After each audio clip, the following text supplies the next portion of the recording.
Welcome back, friends. Today we'll be covering neurons. So let's recap the nervous system for a little bit. The nervous system is all integrated in a network. It is all powered by electrochemical gradient, and impulses are electrical impulses, right? So here's the general organization. So there's the central nervous system and the peripheral nervous system. Central nervous system composes of the brain and the spinal cord, while the peripheral nervous system is composed of the motor neurons and the sensory neurons. And then the motor neurons are categorized in the somatic and the autonomous nervous system. And then from there, the autonomous nervous system is the sympathetic and parasympathetic division. I always kind of remember the sympathetic as, the body is sympathetic to your plight, so you will fight or flight. The anatomical or anatomo-functionally organized into the segmental nervous system and the suprasegmental nervous system. The segmental is the spinal cord and the brainstem axons, which directly connect to the peripheral structures, which can be organs or muscular tissue. And then the suprasegmental organization are the cerebral hemispheres, the diencephalon, the cerebellum axons, and all of them are not directly connected to the end organs. Instead, they end within the central nervous system. So the central nervous system integrates, process, and coordinates sensory data and motor command. That's composed of all of these, and let's go into a little bit more details. The encephalon, the brainstem, medulla oblongata, pons, mesencephalon, and cerebellum. All of these have to do with some form of like coordination or sensory information processing. The diencephalon is composed of the thalamus, the hypothalamus, the epithalamus, and the subthalamus. And the cerebrum are the cerebral hemispheres, and that includes the cerebral cortex, the basal ganglia, and the limbic system, and they're all composed of gray and white matter. The peripheral nervous system will convey afferent and efferent information, so information that goes to and from the central nervous system, and they are in the ventral and the dorsal spinal nerve roots, and they also exist in the plexuses. They are also the information is integrated within the dorsal root ganglion, and they are existing in the cranial nerves and in the sympathetic and parasympathetic ganglia of both the cranial nerves and the spinal nerves. And in them are the cell bodies and the Schwann cells that help maintain the cell bodies. So as you can see here, mostly visceral organs have both parasympathetic and sympathetic ganglia. As you can see here, parasympathetic is the vagal, so this will help the heart relax after a lot of exercise or after a lot of stress. And here there's another like little connection to the sympathetic ganglia. So remember, sympathetic to your plight. So plight is fight or flight. This will increase, heart rate. Also will dilate the blood vessels, and from there the sympathetic ganglia they synapse with the sympathetic nervous system and then are integrated in the medulla, while the basal just kind of goes straight into the brain. So the origin of the neural system begins in day 18, where the ectodermal cells differentiate into the neuroectodermal cells, and that forms the neural plate. Here you go. And then the neural folds will form, and from there the cells at the margin will form the neural crest cells. Like in here, they will pinch, and here it is. Notochord is beneath it, and that's formed by the mesoderm. The folds will eventually form the neurotube, which is the primordial cord of the spinal cord, and the cerebral aqueducts, and the ventricles in the brain. And the derivatives of the neural crest cells will form the dorsal root ganglia, the postganglionic ganglia, the cranial nerve, the visceral ganglia, the melanocytes, along with the pia and the arachnoid matter. There are going to be additional cells, such as the glia or the satellite cells and the Schwann cells. And then a special type of cell, the odontoblasts, are the chromaffin cells of the adrenal medulla. So those are all from the neuroectoderm, but some will differentiate and migrate. So that's why the melanocytes, which are in our skin and hair, and the chromaffin cells originate from the neuroectoderm, but don't associate anywhere near the brain.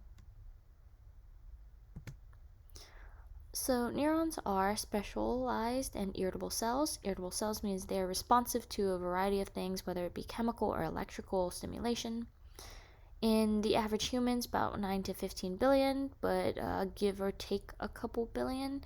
I'm not insinuating that anybody is less intelligent, but if you, the medical student, are going into upper level classes, the more repetition, the more memorization, the more integration of information increases the amount of neurons that you have versus, let's say, a child who has just entered elementary school.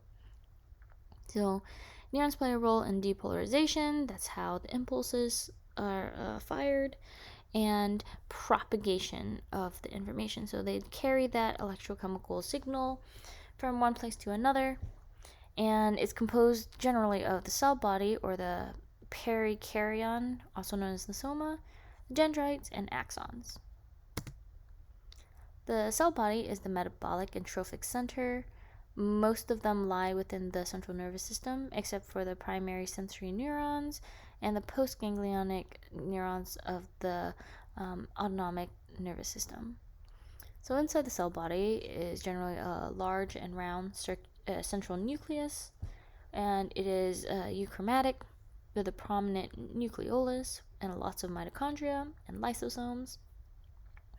There is going to be the Nissl substance in the rough endoplasmic reticulum, the basophilic granular areas, and those extend into only the dendrites. So the cell bodies are prominent in somatic motor neurons of the anterior horn of the spinal cord, along with some cranial nerves. And there's a couple diseases that are associated with cell bodies in particular, and those are the mitochondrial cytopathy, which are the structural abnormalities of the nervous and musculoskeletal system. And they are caused by the metabolic abnormalities due to the defects in oxidative metabolism. And that is a problem that is related to the cell body of the neuron, because the neuron requires a lot of energy. That's why it has many mitochondria. And once there's a problem in beta oxidation, there's a lot of CNS symptoms, such as seizures, tremors, developmental delay in children, cardiomyopathy, liver problems, the Fanconi syndrome will occur, and there's reproduction repercussions, which is male infertility, and then there's also female infertility or recurrent pregnancy loss. There's going to be muscle weakness, digestive tract issues, diabetes, ptosis, and eventually, it will progress to night blindness and then true blindness and cataracts. Okay, so acid maltase deficiency is a lysosomal glycogen storage disease, and that manifests in muscle weakness, and it's the only glycogenesis that causes clinical manifestations in the nervous system. So that's pretty important to know. So acid maltase deficiency are the only ones with the CNS CNS symptoms, or the only lysosomal glycogen storage disease with CNS clinical manifestations. So glycogenesis type 2 is also known as Pompe's disease. Hexoamidase A deficiency is a failure to degrade sphingolipids, accumulating lipids in the lysosome, and that is the cause of Tay-Sachs. There's diseases that are involved in peroxisomes, which will be the impairment of the beta oxidation of very long fatty acids because of adrenoleukodystrophy, which is the abnormal lipid storage in the brain, the spinal cord, and the adrenal glands. And these all cause like intellectual deterioration, dementia, and adrenal failure. So here are the ones that you really should be knowing. Tay-Sachs, the enzyme deficiency is hexoamidase A. It will accumulate like gangliosides, and these are the symptoms. Mental retardation because they affect the neurons, of course. Blindness because the failure to degrade the waste, and that will build up. And then muscular weakness. Fabry's disease, the enzyme is alpha galactosidase. The lipid accumulating is that. I'm not going to try to pronounce that. And this one's important to know is the skin rash, and generally in males. Metachromatic leukodystrophy, enzyme deficient is aryl sulfatase A. This is the lipid that accumulates. And of course, there's going to be mental retardation, psychological disturbances due to the demyelination. Krabs disease, beta galactosidase is deficient, and that will build up the galactosylceramide, and the myelin is almost gone. Of course, remember, ceramides make up the myelin. And all of these, remember, since they affect the nervous system, there's going to be some form of intellectual retardation. Gaucher's disease is going to be a beta glucosidase. Important to know the difference between these two. Glucosylceramide will be accumulating, and this one will be the enlargement of the liver and spleen, along with some long bone deformity due to the erosion.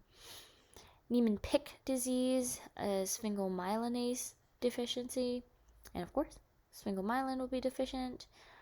This will also be enlarged, like hepatomegaly, splenomegaly. This one's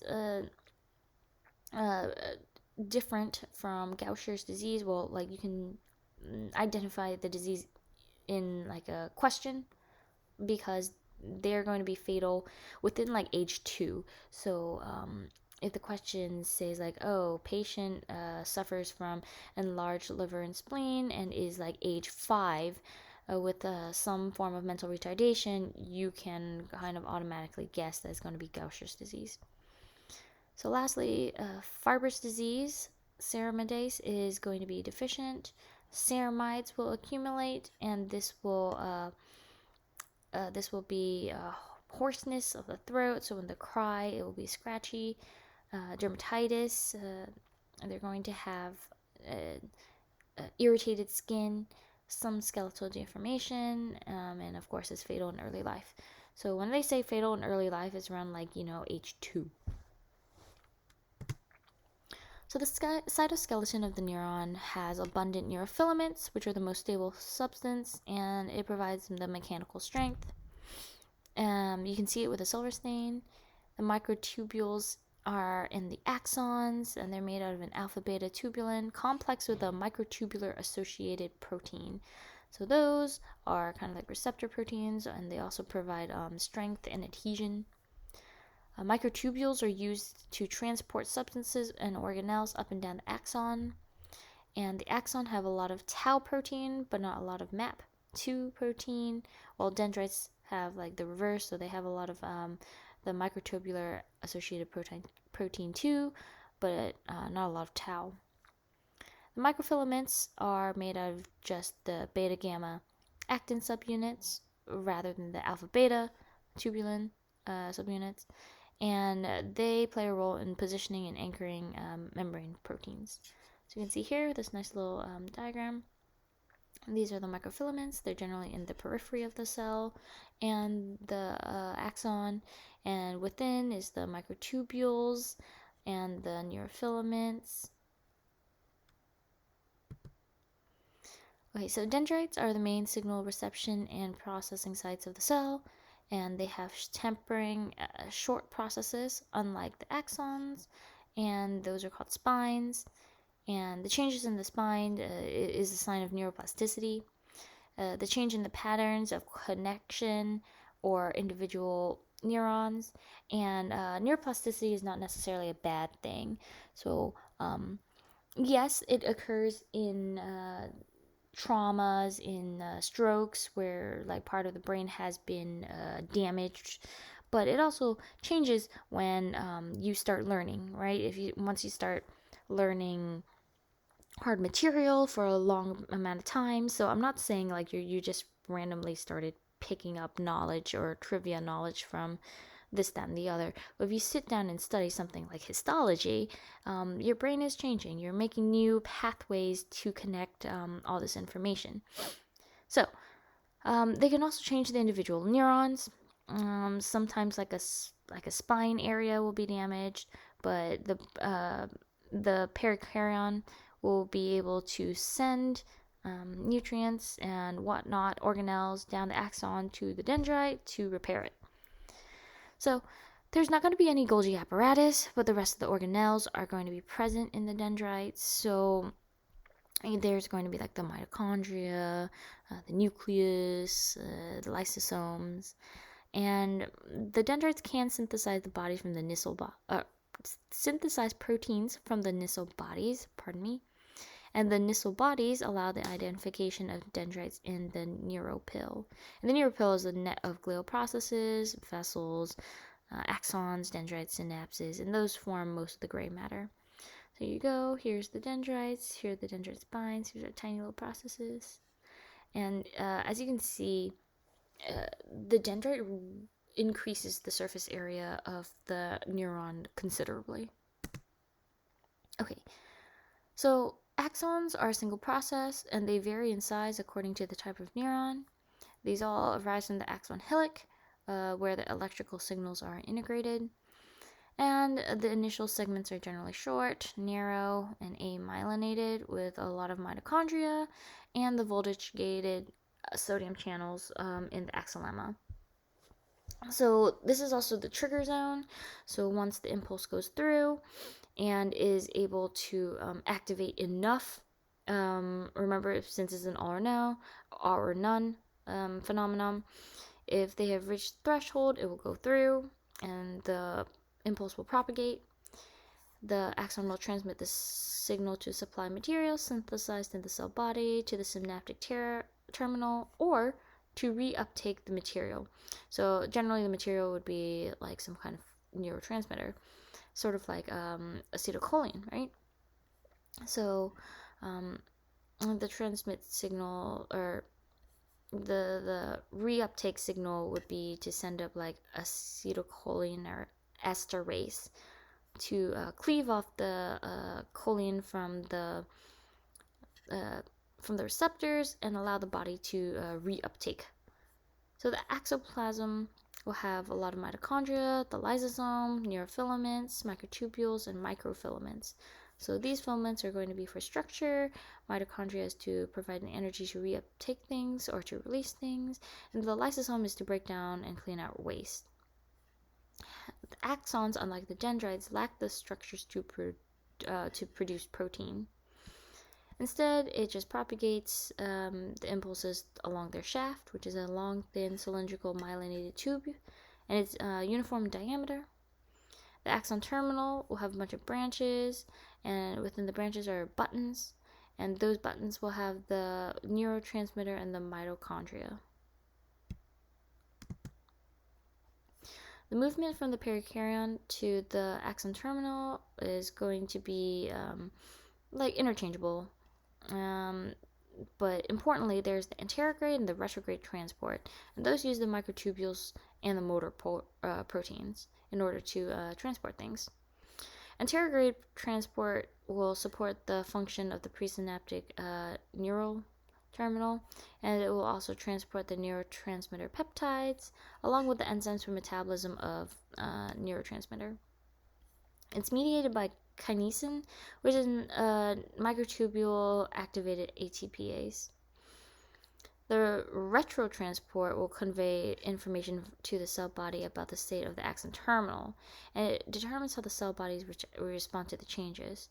So let's say, once again, let's just use like acetylcholine as the example.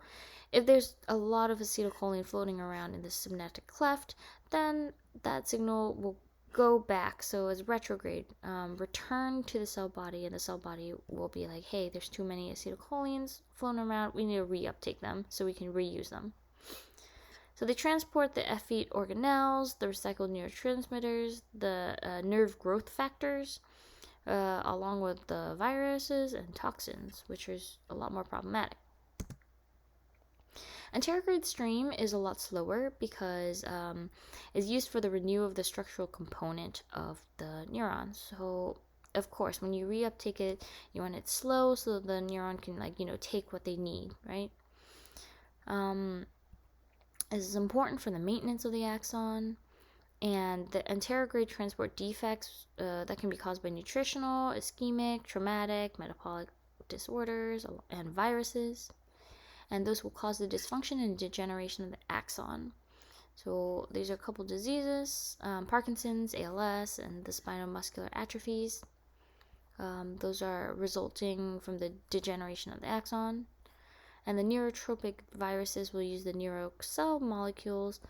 cell surface molecules, as the receptors, and those will cause the lysis and death of the infected nerve cells. And these are the most common viruses that will really infect the axons. These are not the only ones, but these are the most well-known ones. So rabies, herpes simplex, along with herpes zoster, and poliomyelitis. And then the axonal transport of the viruses can be prevented by drugs that disrupt the microtubules, such as colchicine and vinblastine. If you recall from the lecture about gout, colchicine also treats gout, but it's in a different way than allopurinol because colchicine will inhibit the microtubules, not allowing cytokines to propagate, go down the microtubules. Remember, microtubules are transports. I always think of them as speed trains, like bullet trains, how they're on this very long, somewhat narrow steel track, and it's only one of them, but they just kind of shoot down. That's how I think of microtubules. So colchicine will cause a block to that, not allowing inflammatory factors to just travel down. The neurons are classified in a couple ways. They're classified in the pyramidal neurons, which are, pyramid shaped, and those really are prolific in the cerebral cortex. There are the flask cells or the Purkinje cells, and of course they're shaped like a flask. Those are found in the cerebellum. And then the granular or stellate cells are going to be in the central nervous system, the sensory and the association cortices, and the cerebellum. And these are just the star-shaped ones. They are quite hard to identify differences between this one and the pyramidal cells, but in general, these have more dendrites branching out of them, and they tend not to have a very, very long axon. So multipolar cells are the most numerous cells, really, are neurons, and they have numerous dendrites, and that allows for the integration for a lot of information. And they are generally within the interneurons or the motor neurons of the ventral horn of the spinal cord, the Purkinje cells and the pyramidal cells. And the Purkinje cells coordinate and refine muscular actions such as they occur, and bipolar cells are elongated, and the axons will end in the the axons will end in the central nervous system, and they are the receptor neurons for the retina, the cochlear ganglion, the vestibular ganglion, and the olfactory mucosa, as you can see here. And then the unipolar or the pseudo-unipolar are going to be within the dorsal root ganglia of the spinal nerves, the sensory ganglia of the cranial nerves, and those are not going to be in the cochlear and the vestibular ganglia. So these unipolar cells will propagate information in one direction, while the bipolars will propagate it within like two directions, but not at the same time. It's whether like one way or the other. Pseudo-unipolar will be the same as the unipolar, and the multipolar will be able to propagate in many different directions. Anaxonic neurons have lots of dendrites, but they don't have an axon, so there's not going to be any axon potentials. Instead, these really play a role just to regulate the electrical charges of adjacent neurons rather than transferring information. And then the amacrine cells, they're generally like the sensory cells. Those will have numerous dendrites, and they modulate the synaptic activity of the bipolar and the ganglion cells, and those will affect the transmission of visual information. There's a couple more structural classifications to take into account. There's going to be the Golgi type 1, which is a large cell body with a long axon that can literally be a meter, and they will leave the gray matter and enter into the white matter. And the projections will convey information to the pyramidal cells of the cerebral cortex and the motor neurons of the spinal cord. These are generally like the long ones that go into your legs. The Golgi type 2 are going to be a short axon with extensive terminal arborization, or just like, a lot of axons.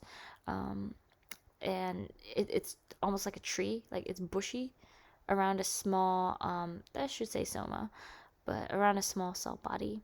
And those proliferate in the gray matter and the ganglia of the peripheral nervous system. And they act as local circuit neurons. They convey information to the other cells nearby, and they coordinate the neuron activity and mediate reflexes. Motor neurons are multipolar with large cell body for metabolic support for the long axon. They have lots of dendrites. The sensory neurons are pseudo-unipolar, so they will still receive and integrate information.